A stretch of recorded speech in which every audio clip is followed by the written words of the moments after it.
Okay, so this is lecture number 8 in ME303 heat transfer, and today we'll be talking about heat generation. Yes, heat conduction with generation.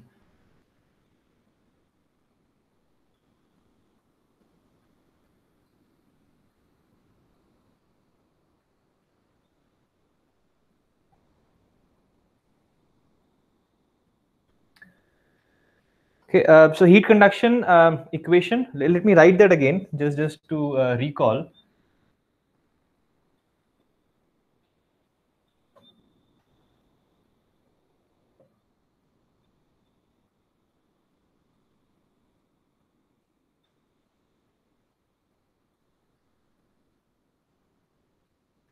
Okay, so this is in the gradient. I mean, in the vector calculus form, this is the equation of heat conduction. And till now, I mean, let's make sure we keep recalling it. Otherwise, we tend to forget and only remember the one-dimensional steady-state form of it. Although we may be using it for one-dimensional, but this is a general form of heat conduction equation in the Cartesian coordinate system that we derived in the beginning of heat conduction discussion. Okay, so in this discussion, in the previous few lectures, we've been talking about one-dimensional steady-state homogeneous k value and no generation. So that is when we had only d2t by dx squared was equal to 0. But today we will bring in the effect of q dot. We will still keep steady state. So this term is going to become 0, and we will keep it one dimensional. So that means that I only have one spatial coordinate. So this is, and I'll keep k as homogeneous. So I can take the k out.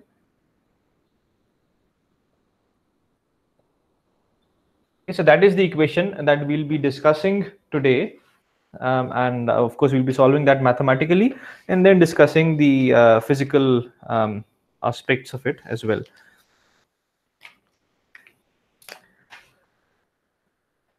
Okay, so let's take the same example that we've been discussing, the same glass window that we've been talking about. But this time, I'm sorry, an insect has bitten me on the head.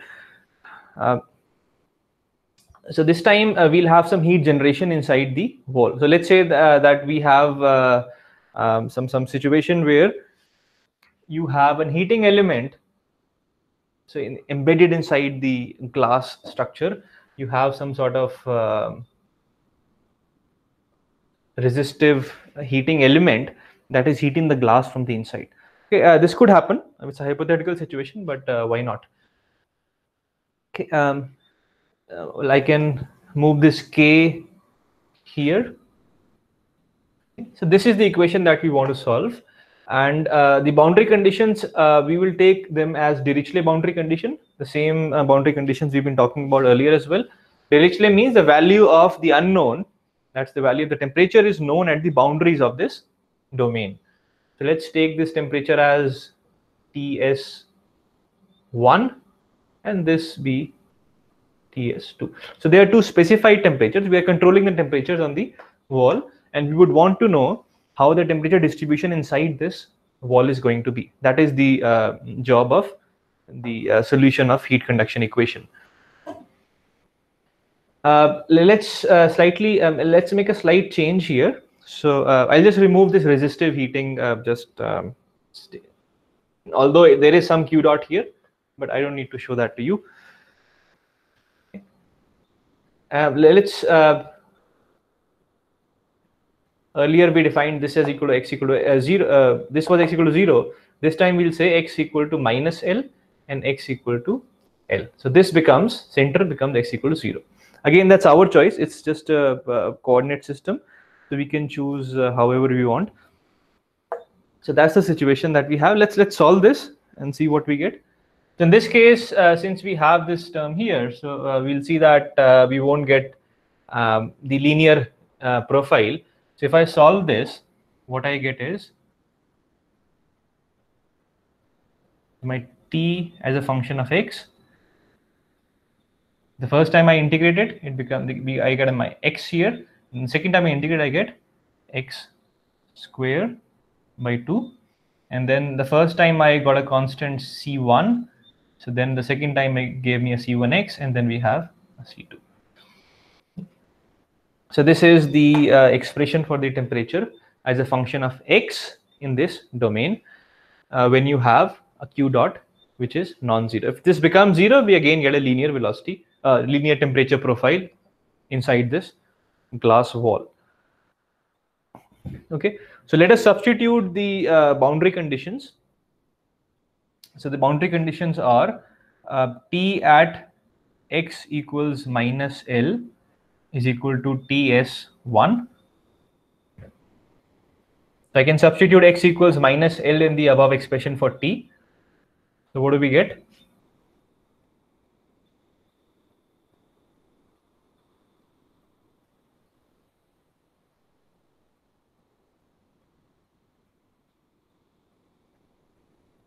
Okay, similarly, the second boundary condition that we have is T at x equals L is Ts2. So again, let's substitute x equals L here.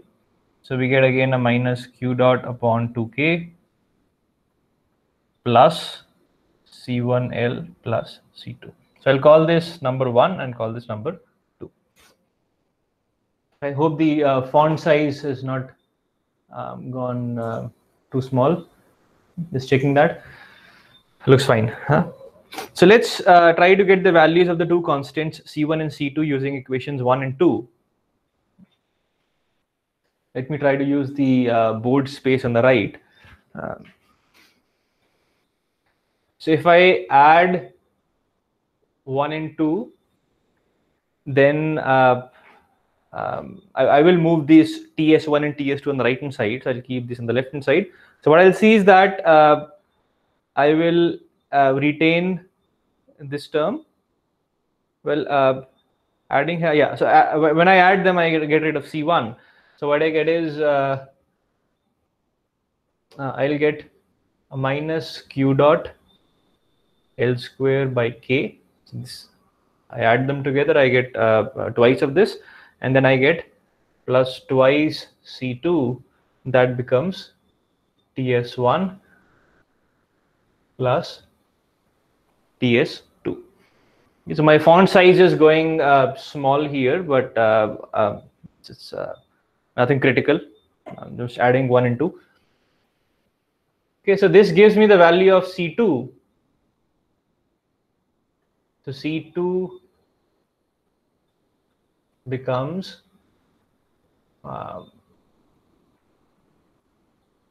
q dot L square by 2k plus Ts1 plus Ts2 divided by 2.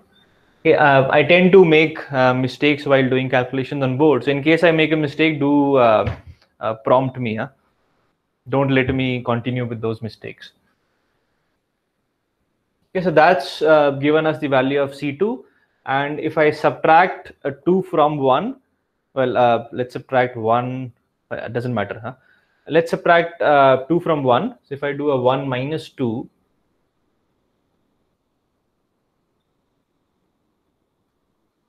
that will then give me, so that will help us get rid of C2. In this case, we will also get rid of this term.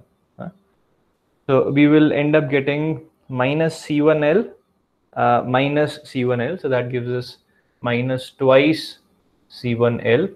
And the right hand side we have Ts1 minus Ts2.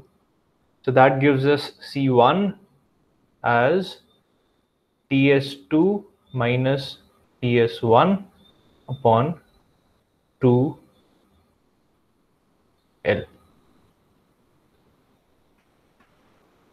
Okay.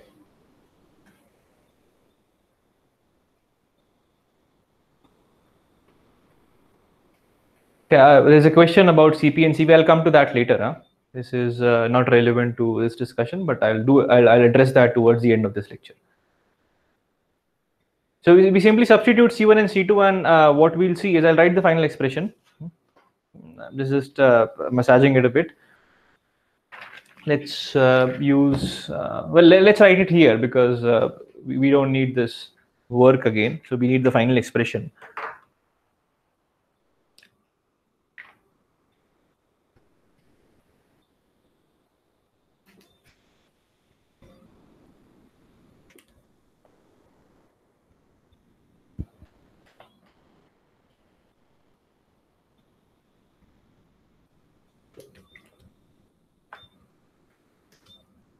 So we let the figure stay.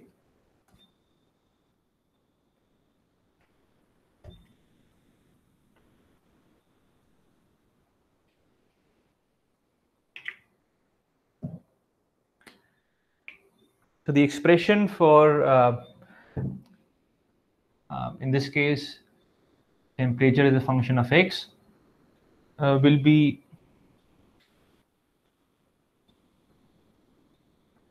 q dot L square upon 2k.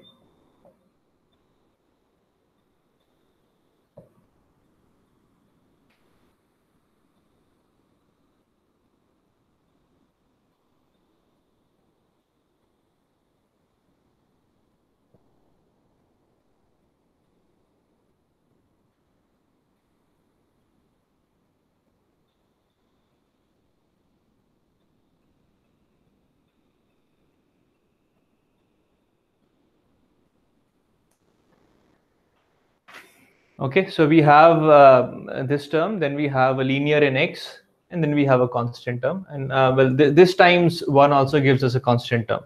Okay, so it's a quadratic in temperature, as we already saw in the beginning, when we had not computed the values of the constants.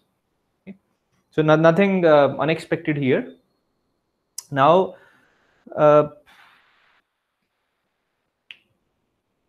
let's try to plot the profile and then see what it looks like. Now the temperatures and the boundaries are something we know, and when we actually plot this, what we'll see is we will get, let's use a different color.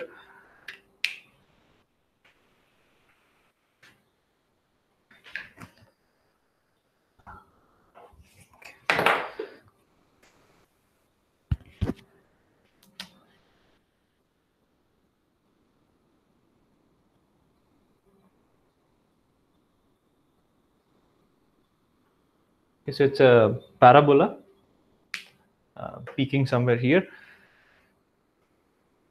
Okay, let's see how this differs from what we used to get earlier. So earlier we saw that the temperature profile was linear. Okay, so I'll draw that as a dotted line as to what we got. So dotted line is the linear profile we got in the past for Q dot, and with Q dot you get a value which peaks. So the one thing that we see new here is that the temperature inside the domain is more than the boundary temperature, which did not make sense earlier because you were not generating any heat. So whatever was transferring from the left was moving to the right. In this kind of a situation where TS1 is more than TS2. So the temperatures inside the domain, I mean, if you put something in a hot fluid on the right and left, cold fluid on the left, you will not expect the temperature inside the domain to go above the hot fluid. Okay, that's against the second law of thermodynamics. Here we see that it's the boundary temperatures, which again makes sense because there's heat flowing from the left to right because of temperature difference, but also you have some generation. So that generation is causing more heat, and then ultimately that heat is leaving out. So this heat that is getting generated inside the volume is now leaving out from both boundaries, and that can be seen because heat flows from high to low temperature. So on this boundary, you can see that the temperature on the right hand side is high, so the heat flows in the left hand side direction. On the right boundary, you see that heat flows in this direction. So heat's flowing out from the domain, and everything that was discussed is making sense. But the profile is parabolic in this case. Okay, let's see the value of Q. So if I differentiate, so what was, so Q was minus K dt by dx. Sir, can we find the point at which the vertex of this parabolic graph? How can we find if we are interested? Well, that is coordinate geometry. I'm sure you can work that Okay, yourself. okay, Huh? okay, yes, sir. Yes, sir. So this is Q, the heat flow, rate of heat flow. This is 1D situation, so there's only one direction. So Qx is minus k dt by dx, and if I differentiate that, then what I get is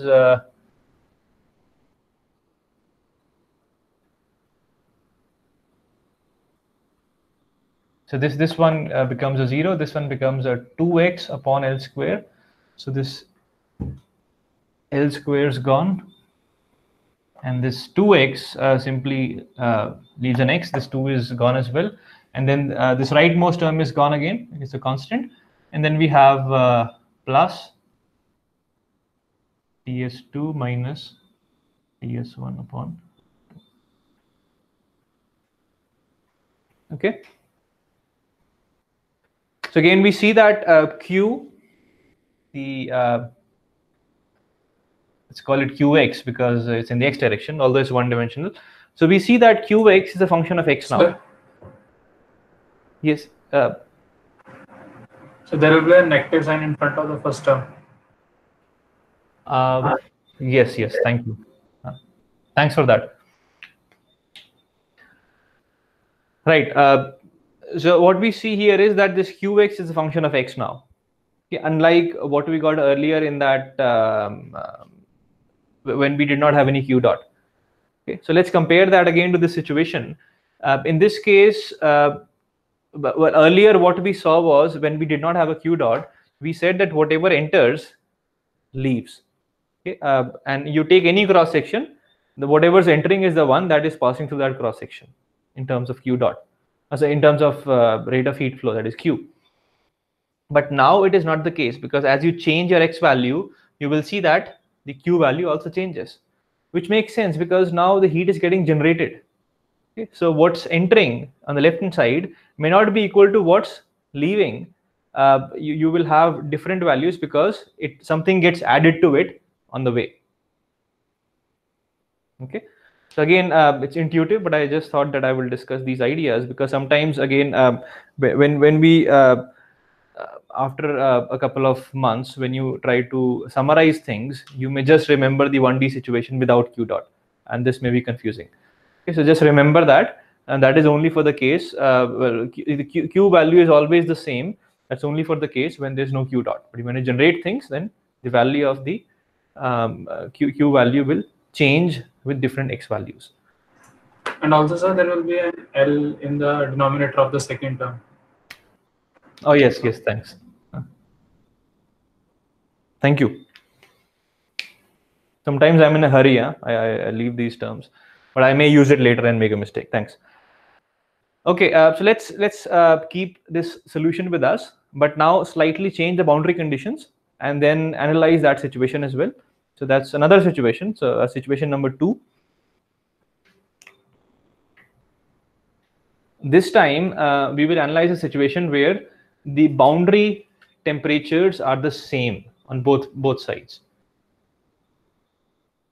So let's draw it again.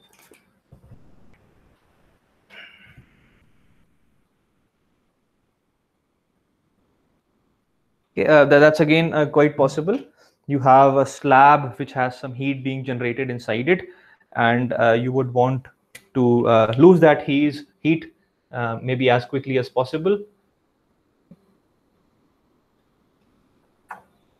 You have a very long slab in this y direction, and then you have temperatures Ts on both sides. I won't call it Ts1 and Ts2. This will become just Ts on both boundaries. So now, since it's symmetric, this is your x equal to 0. This is x equals minus L, and this is x equals L. So now if the situation's symmetric and there is heat generation, then I don't really need to solve the problem. I can simply draw a parabola which peaks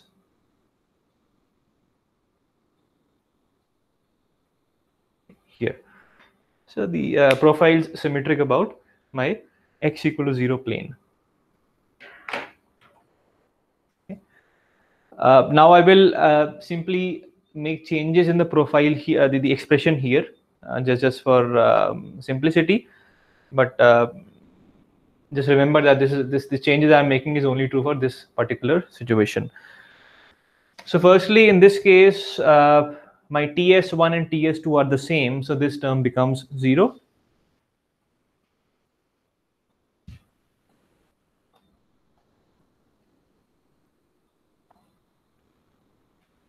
And this TS1 and TS2 are the same. So when I add them and divide by 2, I get TS.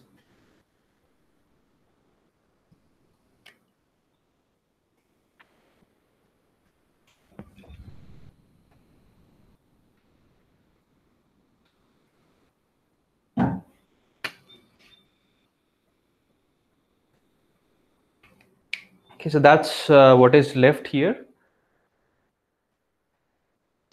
And at the center point, since we have a point of symmetry here, so what we have is we have, it's symmetric, so we have dt by dx equal to 0. So this is the maxima. Okay. So that means that if this parabola has a maxima here, that means that dt by dx has to be 0 here. Okay. Now, if this dt by dx is 0, then that means that this qx is also 0, right? So well, let's remove this expression. We don't need that here right now. It'll just confuse us.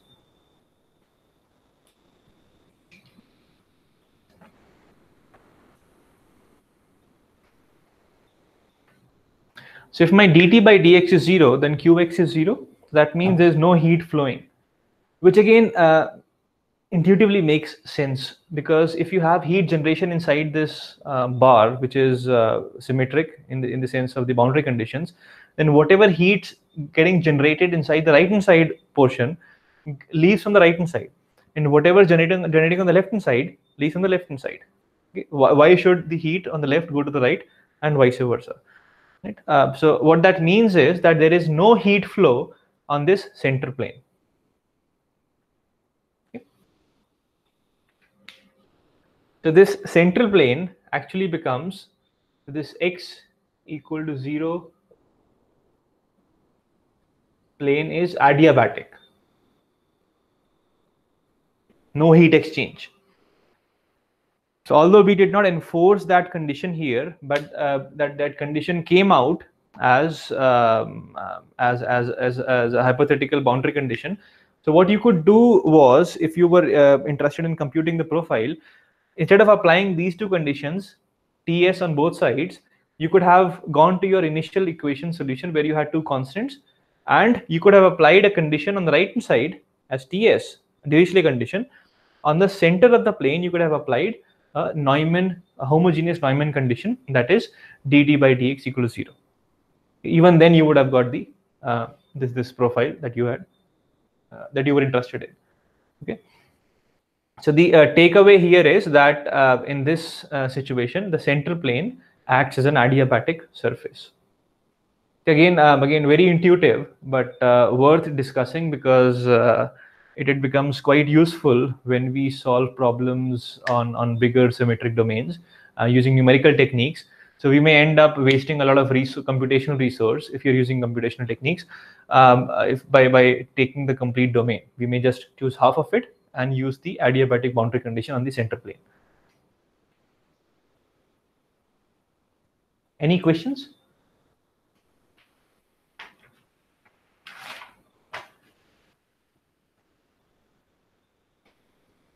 Okay, now we may have a situation. Let's modify this problem to, let's say, a third discussion problem to understand a few more concepts. So we may have, for this situation, rather than me telling you the boundary temperature Ts, I may just tell you that there is some convection happening. Okay, so I'm not telling you what Ts is. So it's not a Dirichlet boundary condition this time.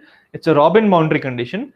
That is, I'm telling you that this slab that is got some heat generation happening inside it is being cooled by a cold fluid flowing along the walls, and this fluid has a temperature T infinity and a heat transfer coefficient, convection heat transfer coefficient H. Okay, so Ts, and that is more practical. Ts will not be known to you.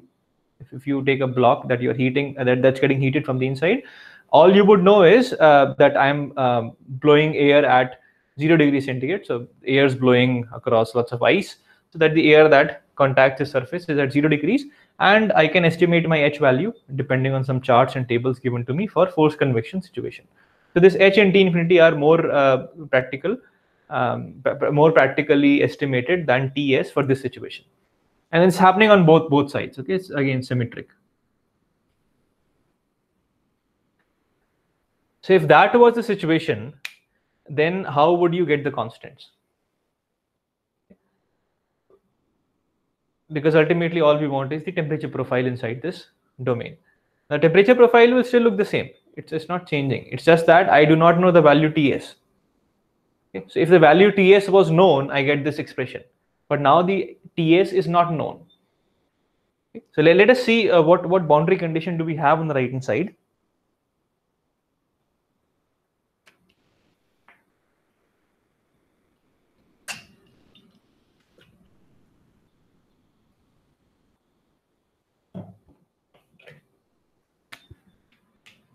So on this right boundary,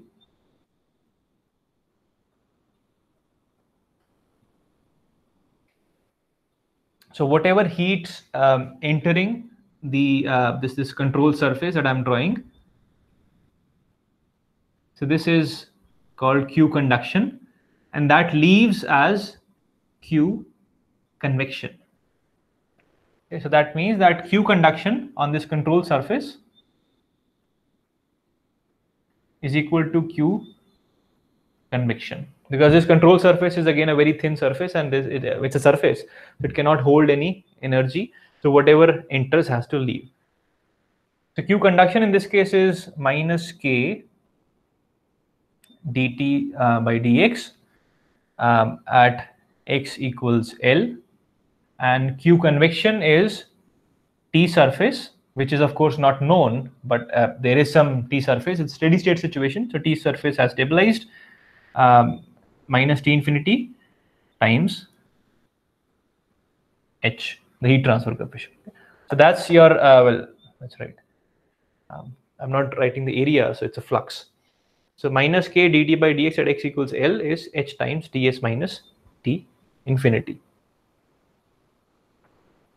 Okay. So I can find dt by dx from this expression that's available to me. Again, it's in terms of Ts, but that is what we're trying to find from this boundary. So if I write minus K dt by dx, well, I should not have erased that expression for Q. That's okay. So dt by dx at x equals L. So I differentiate that, I get a minus 2x by L. So it's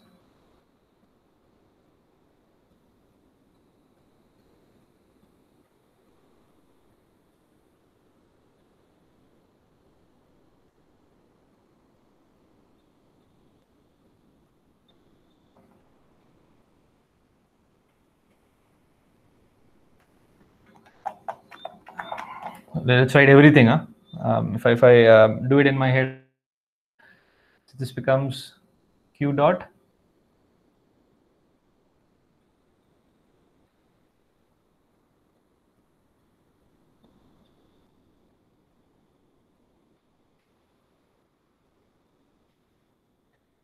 all right. So this minus cancels with a minus, the L square cancels with an L square, and then the 2 cancels with a 2, and this K also cancels with a K.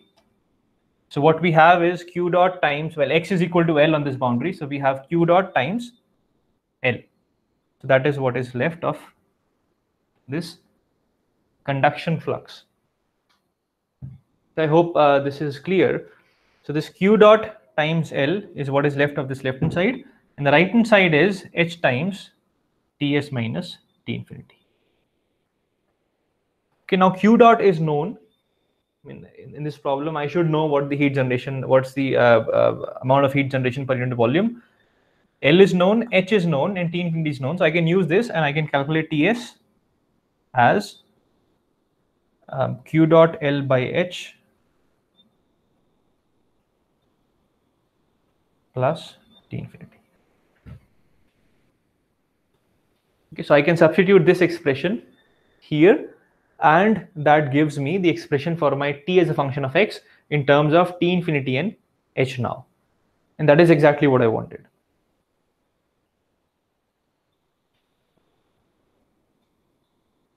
Is that clear?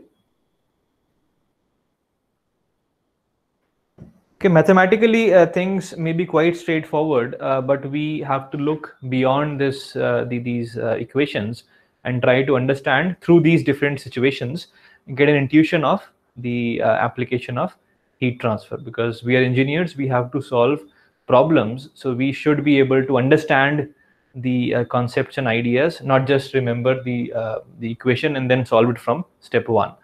I mean, of course, you can always do that, but that would not be ideal. If you start doing that, then the intuition will be missing, and then you will not be able to design things in the most appropriate or the most effective way. Okay, so please, I will be sending reading assignments and problem sheets. Please attempt that. Okay, when you attempt problems, you will come across lots of practical situations of heat transfer, and that will give you more insight into these equations. Well, let's look at this equation just for some more insight. So this equation has Q dot times L. Now length is this L. Let's multiply that by the area on both sides.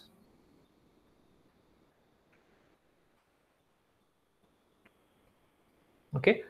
So what that means is that, so on the right hand side you have the amount of heat that is leaving this right boundary, because if you take the right boundary, then Ts minus T infinity times H times A. That's a Newton's law of cooling. So that's telling us the watts that are leaving the right boundary because of convection.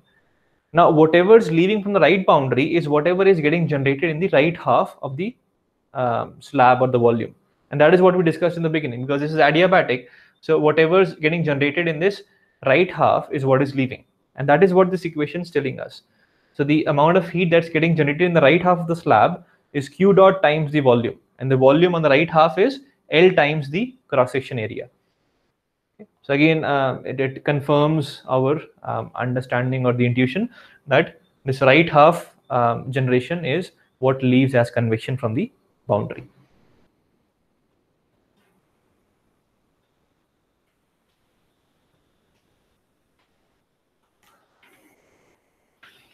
Questions? So that is all I will talk about heat generation. I will not spend any more time, but again, this is an important topic, and I will expect you to go through the problems and get a better understanding of this concept. So now we'll move to a new topic, which is cylindrical coordinates, the heat conduction in cylindrical coordinate system. And the reason we especially are spending time on cylindrical coordinates is because we deal with a lot of pipes and wires and so on, okay, which are cylindrical in shape. So it's very easy if we write our equations and solve them and in the cylindrical coordinate system.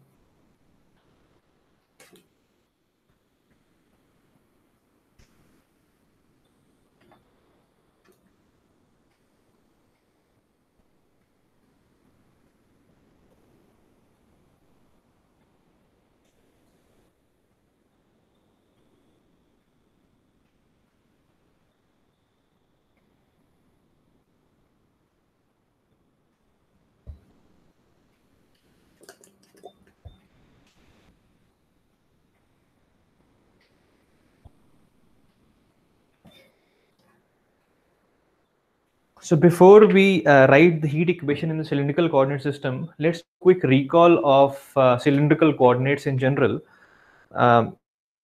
Sometimes since we don't use it because get, we things. So it doesn't harm.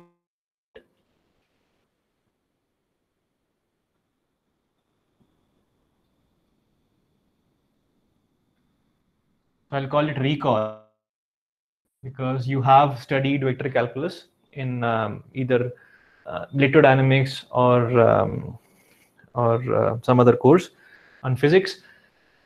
So we'll be talking about the coordinate system, the cylindrical coordinate system, the unit vectors in those coordinate systems, and the definition of divergence, gradient, curl, Laplacian, and so on.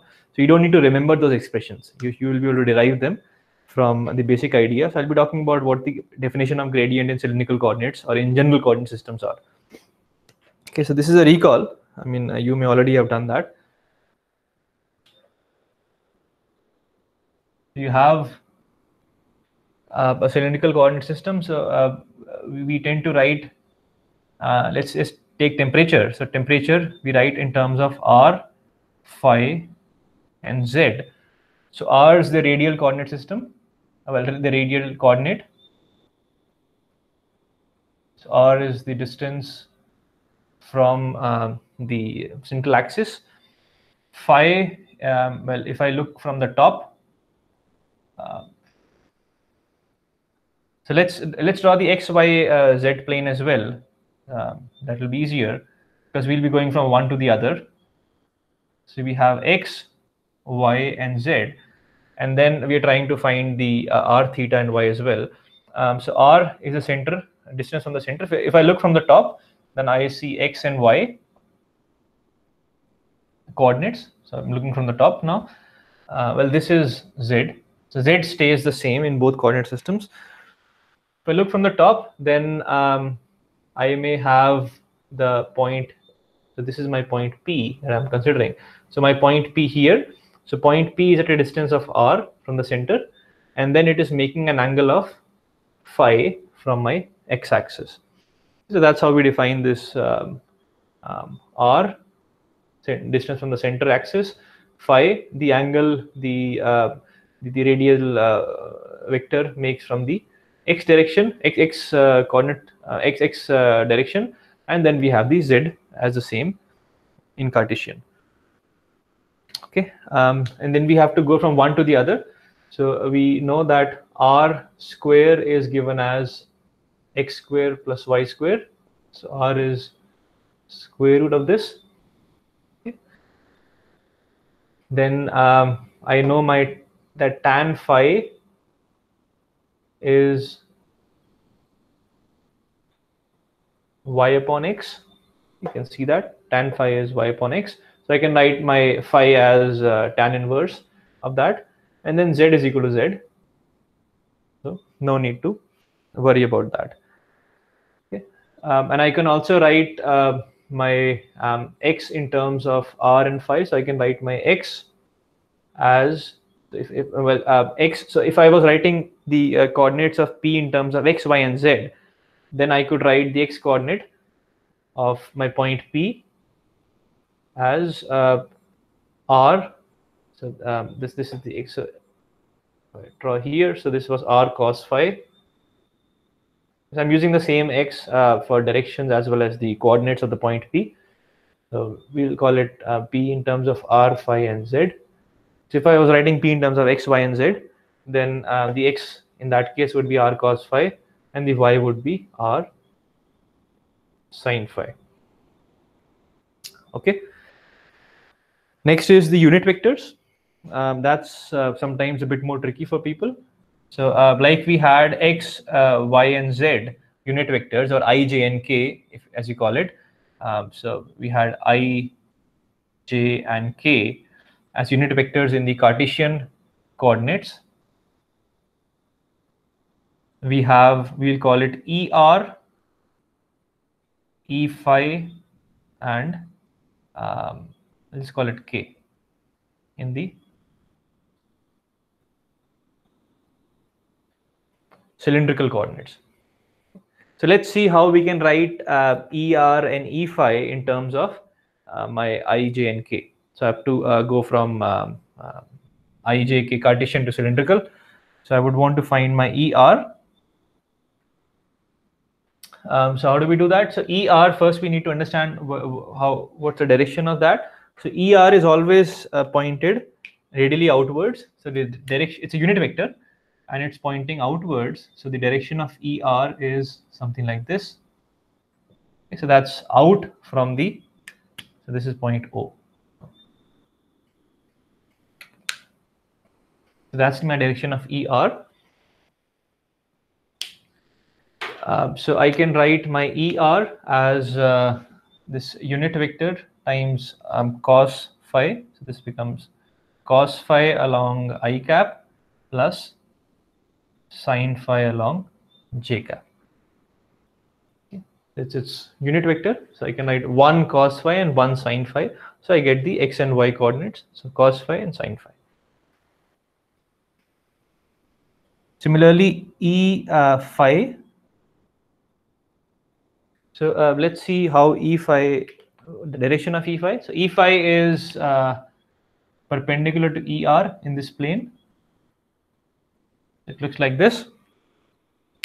Okay. And E phi then can be written as, so this angle is phi, so this becomes 90 minus phi and this becomes phi again. So this becomes 1 times cos phi along j cap. So I get a cos phi here. And the x coordinate is minus sin phi.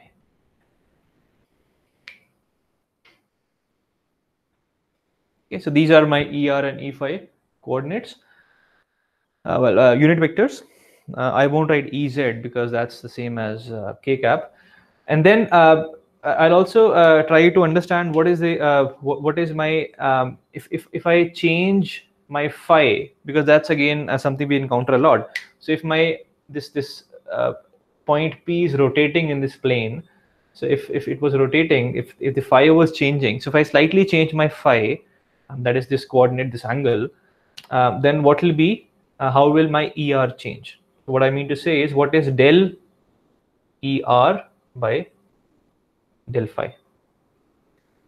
So I want to see what is the change in ER if my vector rotates slightly. So if I change my phi slightly, then what is the change in ER? Does anyone want to comment on this?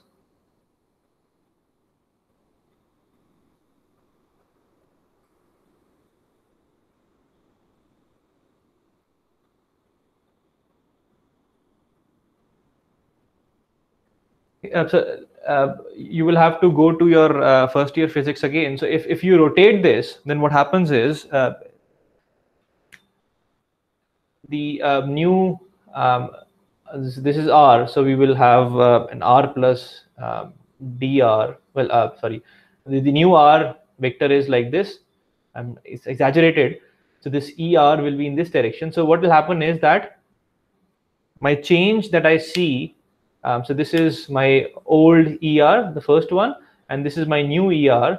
So what I see is the change in ER I see is perpendicular. Somebody's written something. Dr times E phi. Well, it's simply E phi. I mean, there's no dr here. So this becomes E phi. Okay, it's a unit vector in this direction.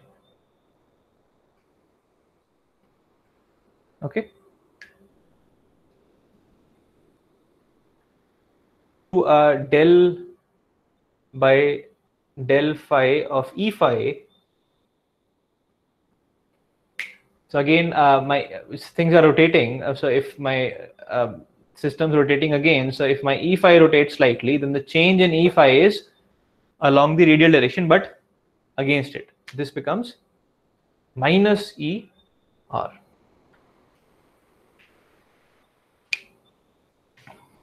I think we're out of time. So I'll just write the expression for the volume, and then I'll stop and continue tomorrow. It's very important we understand these things, otherwise cylindrical coordinates simply remain, we just look for the book to find the gradient and curl and divergence and Laplacian expressions for this system. We should be able to derive that for ourselves.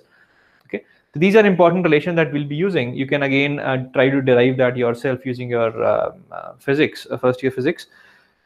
Next is the volume elements. So in Cartesian coordinate systems, the volume elements used to be dx, dy, and dz. Okay. So in this case, again, let's see if I can draw it nicely. So if I take a volume,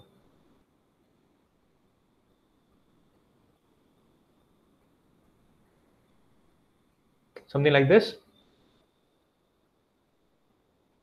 So this one, it's all, you have a point O, and then, so think of a volume that we are drawing here, tiny volume. So this tiny volume that we are drawing has, so it's at a distance of r. So this dimension that you have is dr. Okay, so it's along the radial direction, and then there is a rotation here. So this length becomes this arc length becomes r times d phi, because this slight rotation is d phi, and then you have dz. I know it's not a very good drawing, but I'm sure you have seen figures like this in the past. So this is your point O, and then you have an infinitesimal volume in the cylindrical coordinate systems. So it's r times d phi times dz. So dz is again in this direction. So when we take the volume, then this dv becomes r times dr times r d phi times dz. Okay. This we write as r dr d phi dz. Okay, so that's an infinitesimal volume in your cylindrical coordinate system. So again, we'll be using that a lot. So let's stop here, and then tomorrow I'll continue from here and derive for you the expressions for gradient, divergence, and Laplacian in cylindrical coordinate systems, because we'll be needing that for our heat equation in cylindrical coordinates. Any questions? Okay, there was a question in the beginning of the lecture. Why do we consider Cp and not Cv? Are both of them equal? Yes, they are equal. So if you take an incompressible system, as you have rightly pointed out, then they are the same. And mostly we are dealing with liquids. So then we will take that as rho Cp. But you're right. I mean, I don't know why I keep writing Cp. I think probably the book uses that. But if you derive it from the first principle, then the internal energy is, I think it's Cv. Okay. But in this case, Cp is equal to Cv. So we are not worried about that right now. I hope that answers the question.